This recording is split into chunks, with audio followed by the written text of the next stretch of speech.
everyone. I just want to talk about this particular thing, and it's something that has been coming up. I bet it's coming up more often, and I totally get it. And I'm just going to say this for everybody that is worried about me. I understand. You understand? I totally understand and get it. I understand the feelings you have for me. I understand the fact that you're scared for me. I understand the fact that you worry for me, and I also understand the fact that sometimes for those of us who are out there doing the things that we don't sometimes don't appreciate the kind of concerns and worries that our loved ones, our friends, our admirers, our fans, go through just thinking about it. But I just want to say this, you understand, that thing when I say that die na only one die we get, and anyhow wey that die be na so that die go be. I mean it to the bottom of everything. I was less than 10 years old when I realized that the worst thing any human being can do to me is to kill me. And I also realized that that I'm going to die anyway. So killing me at any time is just part of what it is that would happen. I get it, people are afraid. I get it, some of the things that I say, people feel fear for me. But see, this life, for me, death is not when I can no longer breathe in oxygen or bring out carbon dioxide. Death for me is when I can no longer speak on the things I need to speak about because I am afraid of dying. The day I get to that place is the day that I will know that I am already dead. Even if my body is here and I can breathe in oxygen and bring out carbon dioxide. So on this thing, this administration, this Tinubu's illegitimate administration, that they're doing everything, going out there, arresting people, destroying people's businesses, doing everything they can to shut down people's business, people's mouths, turn people to faceless, nameless, and voiceless. I have been there before. I have seen it during Abacha's time.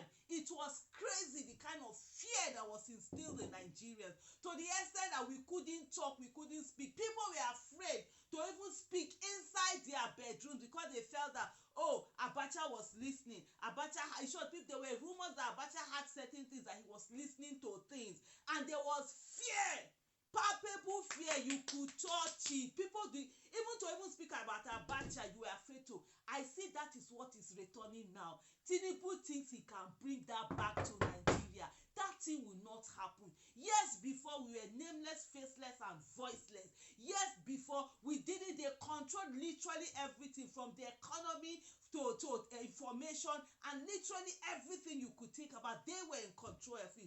But there's a new dawn. There's a new generation. There's a new life. There's a new country. We might not have the food that way that we're supposed to have the food. We might not have the things, but we have certain things that are going for us, and one of them is that social media, which has democratized media.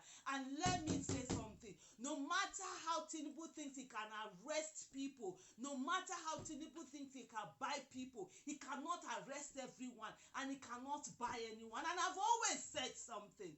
If you kill me today,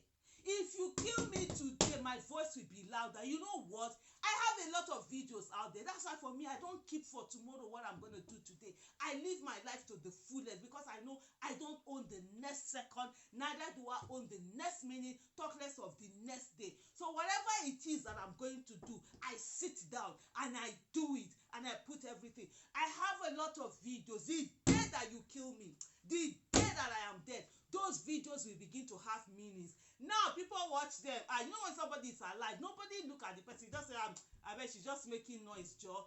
But the day that you decide that if it's to kill me, or the day I die, on that day, every word that I have in those videos will begin to make meanings, and there are a lot. And there's something lovely about the internet. The internet never forgets.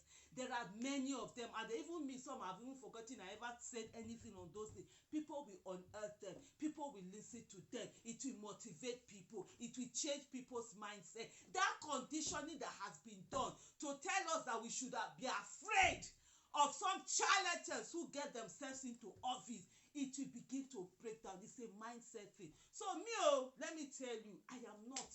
I don't have fear. I'm a Muslim. I was born to die. The day they gave birth to me was the day that I was born to die. And I come from a family where we discuss death.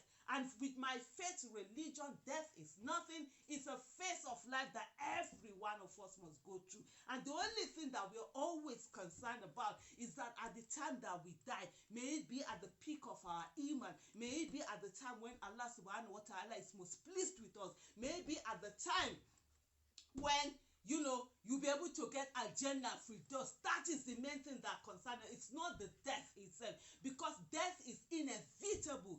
That's one of the things that they always use, that they want, oh, what if they kill you? What if they arrest you? And on the issue of arrest, I've always said it, not to do.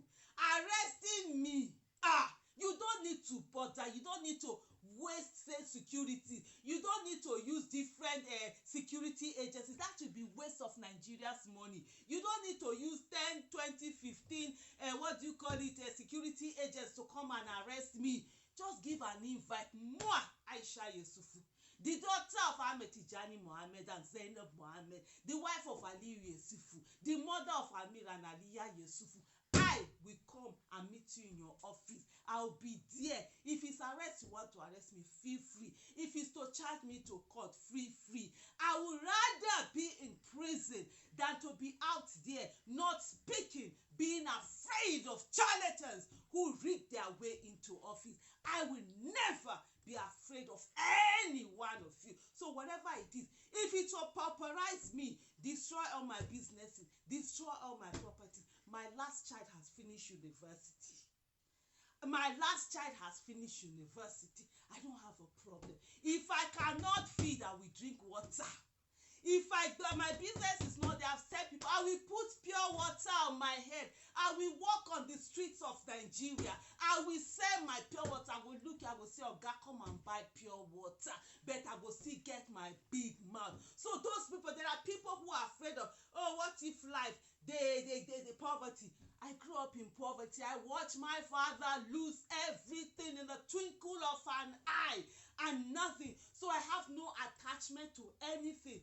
Family, wealth, even life itself, because I know at any time anything can happen and you can lose everything. So for those who, if that's the one that you think you can use, it will not work on me. And for the issue of people, oh, people can be bought. Yeah, me, I am very cheap. My price is cheap. It is not expensive. All I want is good governance, accountability, and transparency. Cheap, very cheap. You don't need to spend billions of naira. You don't need to give me billions of naira contract for me to shut up and start praising you.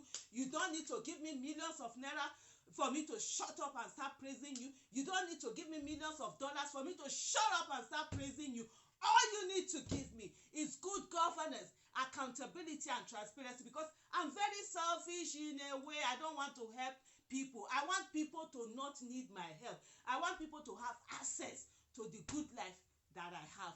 So you see this thing on this Nigerian matter, I will repeat it. No Nigerian is more Nigerian than any Nigerian, and I will speak in my country, and nobody will make me silent or be afraid of anything. My life is in God's hands, and it's God that will determine when it happens, how it happens, and wherever, and I'm okay with that.